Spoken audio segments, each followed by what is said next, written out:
This year there was something different in the air. Tensions in the neighborhood were high. Then the weather turned. A sunny, warm spell snapped overnight when a frigid northern wind blew in from the Great Lakes. Dawn rose on Christmas Eve, angry, cold, and cloudy. On that northern wind were the first signs of snow.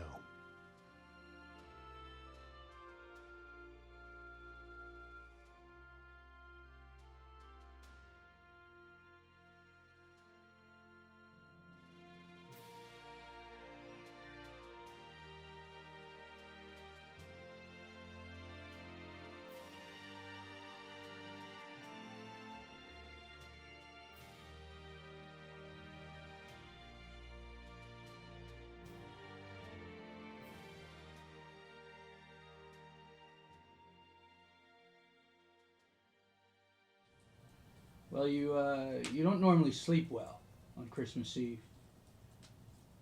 This was something else. There was something coming that night, and it had nothing to do with Santa Claus. We all knew what it was going to be like the next morning. Some were gathering around fires, some were pretending it wasn't going to happen. But no one, not a soul, slept well that night. Once we knew the prognostication of the storm was probably correct, that there was a good possibility that there was going to be a big snowstorm, we knew that along with that came the possibility of a big snowball fight. And we began to sense murmuring and scheming among different factions and groups in the neighborhood.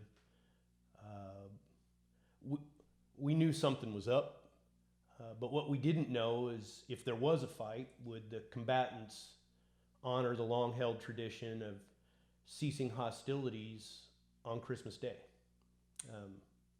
So we had to prepare. We began to build our fort, and we began to stockpile ammunition because we knew at that point it was going to be us against them. So who was involved? Well, it was everybody in the neighborhood. And we were prepared for that. But what we weren't ready for was the influx of family and friends that were flooding in to stay for Christmas. Who was involved? Everyone was involved. My friends, brothers, everyone was on the front line.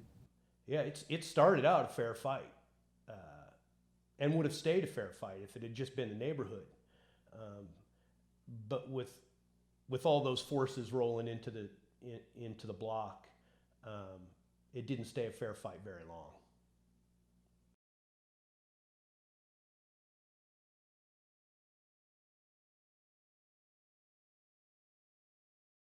So what was your strategy? You mentioned having made preparations.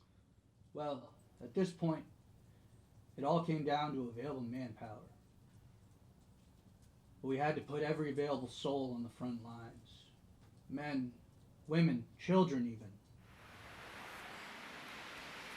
The fort's taking shape. See, our strategy for the snowball fight is we have our fort placed inside an area that's perimeter of protection of the shrubbery. Yeah. So we can, if our enemy wants to charge us, they have to charge through that gap over there. It was simple. The wall was supposed to be our last resort. It's where we would fall back.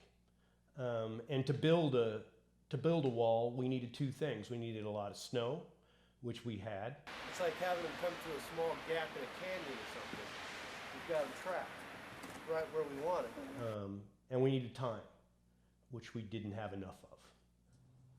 Was anyone hurt? I got snow in my eye. Somebody got a hangnail.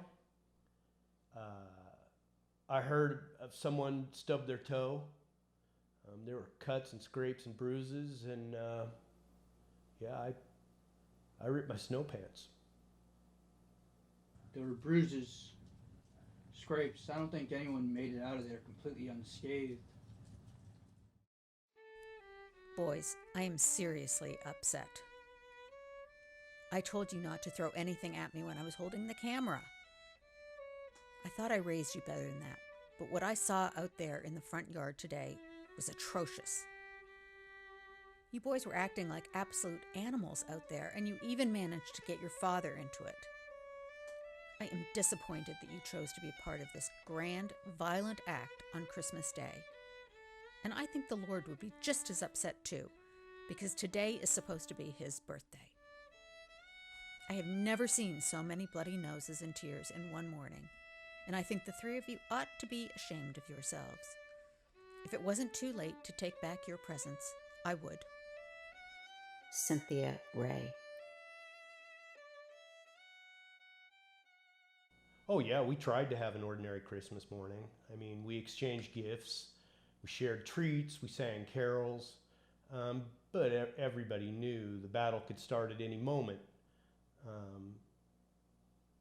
And when the time came and our enemies came to the door, they would not be bringing Christmas cookies and poinsettias.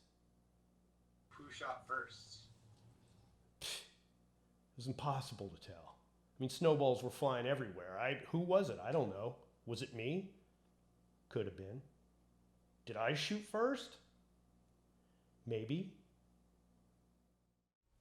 Yeah, so what do you remember about Christmas from 2002? Christmas 2002. Well, you were 2.5. No, you were 3.5. William was 7. And we were probably in Toronto. It was a very bad weather year, is what I kind of remember. You don't remember anything else, like, about the big snowball fight? There was a big snowball fight? Yeah, you remember everyone in the neighborhood, a bunch of people. Oh, yeah. I think, in the front of the house? Yeah. Yeah, there's a snow. I think you even got your aunt involved. I mean, yeah, it was kind of intense though, right?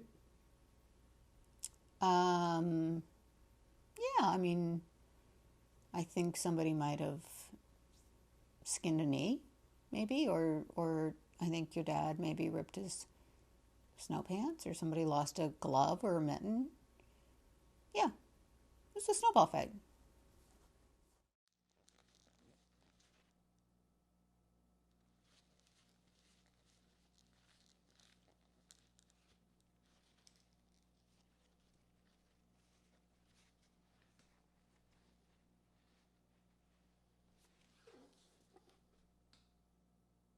The battle raged on for what seemed like an eternity. Time slowed. They call it the fog of war, and I am here to tell you it exists. The literal fog that's created by the heavy breath of teeming ranks of entangled snowball warriors. But when that fog parted, we rejoiced. Our lines had held. Our finest did their jobs. We took an unfathomable pounding and returned the favor again and again and again, firing into the maw of an attack the likes of the neighborhood had never seen. In the years that have passed, many of us have stayed close, soldiers from both sides of that battle. There's a bond that's formed, a bond of fear and terror, anger, bonds of joy, blood, sweat, and tears. It's a bond that only snowballers understand.